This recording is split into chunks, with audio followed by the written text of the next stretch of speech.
झारखंड के पूर्वी छोर पर बसा पटमदा गांव, जहां बिजली रोज जाए न जाए, लेकिन सपनों की डोर हर सुबह टूटती है। यहीं पली बड़ी मनीषा, एक शांत, साधारण, लेकिन हालात से जूझती लड़की, जिसकी आंखों में खुद से ज्यादा अपने परिवार के लिए सपना था। पिता बीमार, माँ घर संभालती और चार छोटे भाई बहन। रोज रोटियों का हिसाब करना पड़ता था और ख्वाहिशों को उबाल कर पी जाना रोज का नियम था। इस चुप्पी से भागने और घर के लिए कुछ कर दिखाने का इरादा लेकर मनीषा एक लोकल एजेंसी के जरिए मुंबई पहुंचती है। शहर नया था, भीड़ अजनबी और चालें तेज। लेकिन किस्मत ने एक मोड़ लिया। उसे नौकरी मिली कॉमेडी क्वीन कही जाने वाली भारतीय सिंह के घर, मेड के तौर पर। ये वही भारती थीं जिनके ठहाकों पर देश हंसता है। पहली बार जब मनीषा ने उस घर में कदम रखा, उसके मन में सवाल थे। क्या ये जगह उसके सपनों को पंख देगी या फिर परों को नोच डालेगी? उसने चुपचाप काम शुरू किया। कमरे साफ करना, गोला नाम के नन्हे बच्चे की देखरेख करना और कैमरों की मौजूदगी में खुद को अदृश्य बनाए रखना, यही उसकी दिनचर्या थी। लेकिन जो मनीषा नहीं जानती थी, वो ये कि इस घर की हंसी महज पर्दे तक सीमित है। भीतर कुछ और ही खेल चलता है, और इसी खेल का पहला पत्ता जल्द ही पलटने वाला था। मुंबई में बीते कुछ ही हफ्तों में मनीषा ने उस घर में खुद को जमाना शुरू किया। रोज सुबह गोला के खिलौने समेटती, दोपहर में उसकी कहानियों पर मुस्कुराती और शाम को चुपचाप अपना कोना तलाश लेती। लेकिन इस शांत दिनचर्या के बीच एक चीज धीरे धीरे बदल रही थी। कैमरा। भारती ने जब देखा कि मनीषा की गांव वाली सादगी लोगों को पसंद आ रही है, तो उसे अपने व्लॉग्स में शामिल करना शुरू कर दिया। पहली बार मनीषा वीडियो में आई तो हिचकिचाई, लेकिन उसकी मासूमियत लोगों को भा गई। उसकी भाषा, उसकी शर्माती हंसी, सब एक कंटेंट बन गया। दर्शक हंसते रहे, वीडियो लाइक होते रहे और मनीषा एक प्यारे कैरेक्टर की तरह उभरने लगी। लेकिन यही वो मोड़ था जहां मनोरंजन और निजता की रेखा मिटने लगी। एक दिन शूट के दौरान भारती ने हंसते हुए कैमरे के सामने मनीषा से पूछ लिया, तुझे कौन कॉमेडियन अच्छा लगता है? मनीषा झिझकी, फिर मुस्कुराते हुए नाम लिया, समर्थ जुड़ेल। ये वही लंबा, स्मार्ट, नीली आंखों वाला कॉमेडियन था जो अक्सर भारती के साथ स्क्रीन शेयर करता था। भारती को मसाला मिल गया। उन्होंने वहीं से माहौल को कॉमिक बना दिया। अरे वाह मनीषा, तेरे दिल में तो प्यार पनप रहा है। वहां मौजूद टीम हंसी में झूम उठी और कैमरा सब कुछ रिकॉर्ड कर रहा था। उस रात वही वीडियो यूट्यूब पर अपलोड हुआ। घंटों में हजारों व्यूज, मीम्स की बाट और कमेंट्स की लाइन लग गई। मनीषा का क्रश, समर्थ का प्यार, गांव की सादगी बनाम मुंबई का मंच। लेकिन उस वीडियो में जो हंसी सब देख रहे थे, वो मनीषा की नहीं थी। उसके लिए ये सब नया, अनकहा और बेचैन कर देने वाला था। ना उसने ये सब मांगा था, ना उसे बताया गया था कि उसकी निजी भावनाएं इस तरह मजाक का हिस्सा बन जाएंगी। मगर वहां उसकी चुप्पी ही सबसे बड़ा शोर बन गई। वीडियो वायरल होने के कुछ ही दिन बाद भारती का जन्मदिन आया। इस बार तैयारी कुछ अलग थी। सेटअप बड़ा था, कैमरे ऑन थे और मेहमानों की लिस्ट लंबी। लेकिन इस पार्टी में असली शोपीस बना दिया गया मनीषा को। उसे खास तौर पर सजाया गया, नई ड्रेस पहनाई गई और पूरे इवेंट में कैमरे के सामने रखा गया, जैसे वो कोई इंसान नहीं, किसी शो का कैरेक्टर हो। भीड़ के बीच भारती ने अचानक उसे समर्थ के सामने लाकर खड़ा कर दिया और हंसते हुए बोली, लो मनीषा, तेरा हीरो आ गया। इससे पहले कि मनीषा कुछ समझ पाती, समर्थ ने उसे गोद में उठा लिया, एक घुमाव में घुमाया और सबके सामने गाल पर किस कर दिया। तालियों की गूंज, लोगों की हंसी, कैमरे की फ्लैश, सब तेज था, बहुत तेज। लेकिन उस शोर के बीच मनीषा की आंखें कुछ और कह रही थीं। उसके चेहरे से वो सहज मुस्कान गायब थी। उसने नजरें झुका लीं और बगैर कुछ कहे चुपचाप एक कोने में जा खड़ी हुई। ये पहली बार था जब मनीषा को लगा कि वो खुद की कहानी की किरदार नहीं, बल्कि किसी और के स्क्रिप्ट का मजाक बन गई है। उस रात जो वीडियो शूट हुआ, उसने इंटरनेट पर फिर से आग लगा दी। मीम्स और रील्स की नई खेप तैयार हुई। समर्थ ने किया प्यार का इजहार, मनीषा की लव स्टोरी ऑन कैमरा। लेकिन इस बार यह वीडियो मनीषा के गांव भी पहुंचा, और यहीं से पूरी कहानी ने वो करवट ली जिसका अंदाजा किसी को नहीं था। गांव में वीडियो सबसे पहले देखा गया मनीषा के मामा के बेटे द्वारा।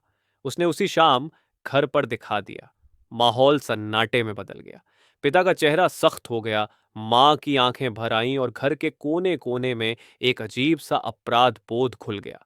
रात के करीब 11:30 पर मनीषा के फोन पर कॉल आया। दूसरी तरफ पिता थे। आवाज ठंडी नहीं, जलती हुई थी। तू वहां नाचने गाने गई थी? इज्जत कमाने भेजा था, मजाक बनने नहीं। गांव में बात बिजली की तरह फैल चुकी थी। अगली सुबह तक रिश्तेदार ताने मारने लगे। लोग कहने लगे, अब कौन करेगा इससे शादी। उस रात के बाद मनीषा बदल गई। वो बात करना कम करने लगी। पहले जैसी खुली हंसी, बच्चों जैसा उत्साह, सब कहीं गुम हो गया। गोला जब उसकी गोदी में आकर दी कहकर बुलाता, तब भी वो बस हल्की मुस्कान देती। पर उसके चेहरे पर अब भाव नहीं, सिर्फ बोझ था। भारतीय ने इस चुप्पी को नोटिस किया, लेकिन वो इसे थकान समझकर नजरअंदाज कर गई। असली वजह उनके सामने नहीं थी और शायद जानना भी नहीं चाहती थी। मगर सच्चाई कभी दबती नहीं, वो सिर्फ मौके का इंतजार करती है। एक सुबह जब पूरा घर नींद में डूबा था, मनीषा चुपचाप उठी। उसने किसी से कुछ नहीं कहा। अलमारी से अपना बैग निकाला, सारा सामान समेटा, फोन स्विच ऑफ किया और दरवाजा धीरे से बंद करके निकल गई। किसी को भनक तक नहीं लगी। सुबह सबसे पहले रूपा ने नोटिस किया कि उसका बिस्तर खाली है और अलमारी खुली पड़ी है। वो घबरा कर भागी और सीधा भारतीय के कमरे में पहुंची। दीदी, मनीषा नहीं है, उसका सारा सामान चला गया। भारतीय तुरंत उठी, कॉल मिलाया, लेकिन फोन बंद था। 2 दिन तक कोई जवाब नहीं। घर का माहौल अचानक सन्नाटे में बदल गया।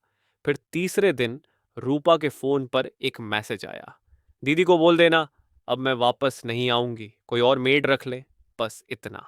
एक ठंडी सीधी लाइन जिसने भारती के घर की पूरी ऊर्जा खींच ली। गोला बार बार एक ही सवाल करता रहा, मम्मी मनीषा दी कहाँ गई? और भारती के पास कोई जवाब नहीं था। जो घर कल तक हंसी से गूंजता था, अब वहां खामोशी की गूंज थी। दीवारें कुछ कह नहीं रही थीं, लेकिन सब महसूस कर रहे थे कि कुछ बड़ा टूट गया है। अब सबको लगा शायद थोड़े वक्त बाद मनीषा लौट आएगी, गुस्से में चली गई होगी, ठंडी पड़ेगी और फिर सब सामान्य हो जाएगा। लेकिन इस बार हालात वैसे नहीं थे। कुछ ही दिन बाद एक लोकल अखबार में एक खबर छपी जिसने इस चुप्पी को लपट में बदल दिया।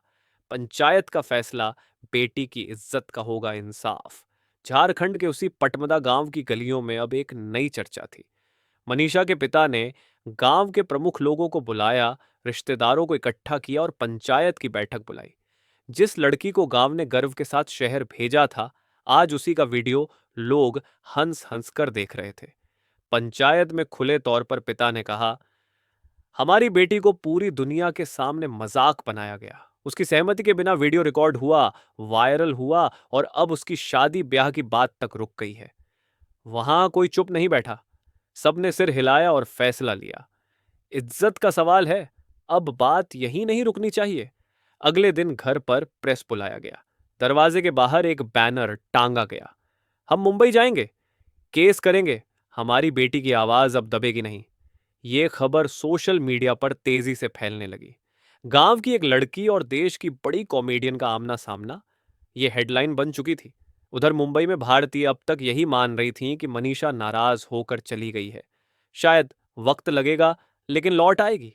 लेकिन जब उनके वकील ने उन्हें बताया कि मनीषा के परिवार की तरफ से लीगल नोटिस भेजा गया है, तो उनके पैरों तले जमीन खिसक गई।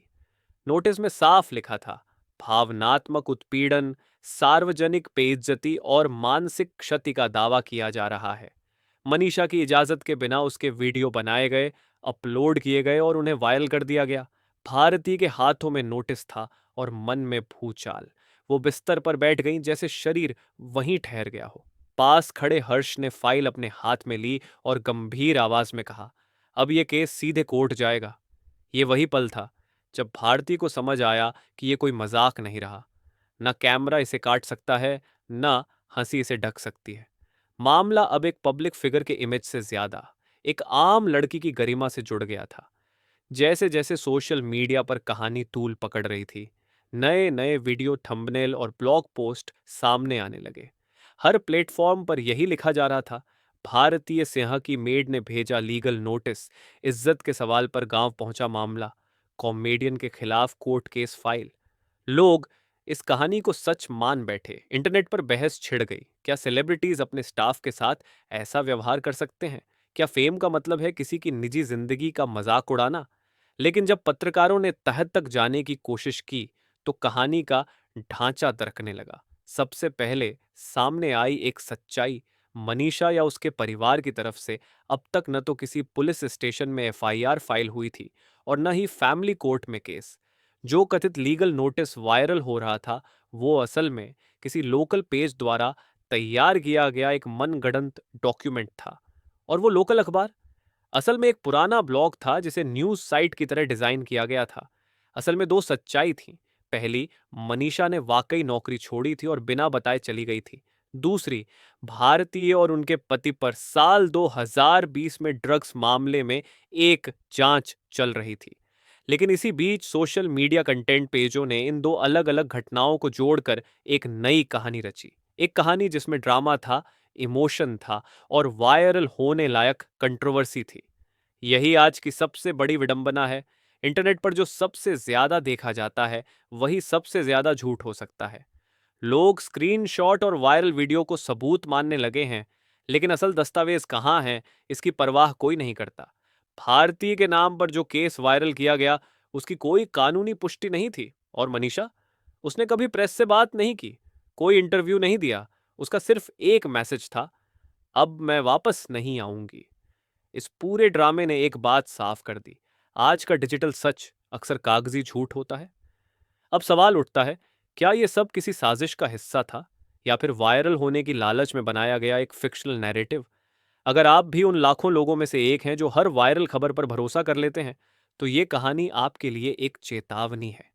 अगली बार जब सोशल मीडिया पर कोई वीडियो, कोई पोस्ट या कोई ब्रेकिंग न्यूज सामने आए, तो बस शेयर मत कीजिए। सवाल पूछिए, क्या इसके पीछे कोई असली स्रोत है?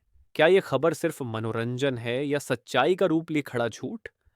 आपका एक क्लिक किसी की छवि, करियर और जिंदगी को पलट सकता है। इसलिए अगली बार जब आप किसी पर राय बनाएं, तो उसकी कीमत समझिए। और याद रखिए, हर चमकती हेडलाइन सोना नहीं होती। सोचिए, समझिए और फिर ही यकीन कीजिए।